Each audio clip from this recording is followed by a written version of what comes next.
Follow ka ng follow. Hindi ka ba napapagod sa kaka-follow sa kanila?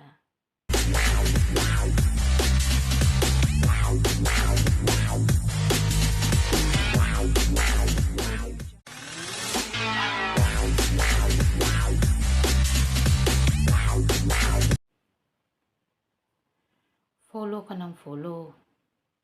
Hindi ka ba napapagod sa kaka-follow sa kanila? Besides, follow to follow, ayaw ni Meta yan. Meta doesn't want you to beg followers. Let them follow you without begging them to follow you. Those who follow you without telling them to follow you or without begging them, sila yung organic followers. Ang dami kong mga nakikita dito na follow to follow. Pag nag-comment, follow me back. Yung mga ganon. So, kung ako sa inyo, huwag nyo nang gawin yan. Let them follow you. Follow you. Kasi pag nag-follow yan sila, from the bottom of their hearts, sila yung mga legit followers talaga. Organic followers. Kasi you see, follow ka ng follow. Wasting your time, keep following them or begging following or begging followers. Ngayon, magpo-follow yan sila. So, ang kapalit niyan is, you have to follow them back. Ang tanong, nag-follow sila sa'yo. Mag-i-stay kaya yan ng matagal? Lots of them do and follow. Sa tingin mo kaya, pagkatapos kang i-follow niya ang mga yan, hindi yan sila nang unfollow?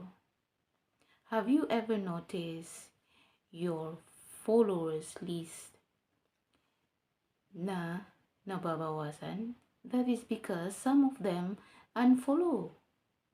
So why waste your time following? Why waste your time begging followers? Let it be.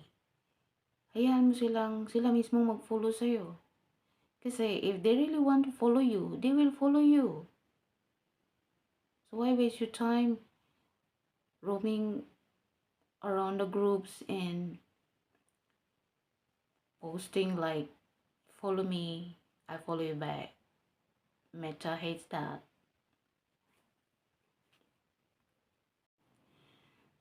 So if you want an organic follower, let them follow you.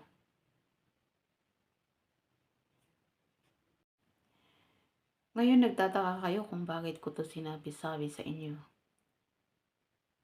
Kasi I have learned.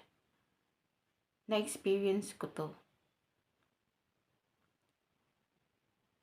They begged me to follow them. I follow them back.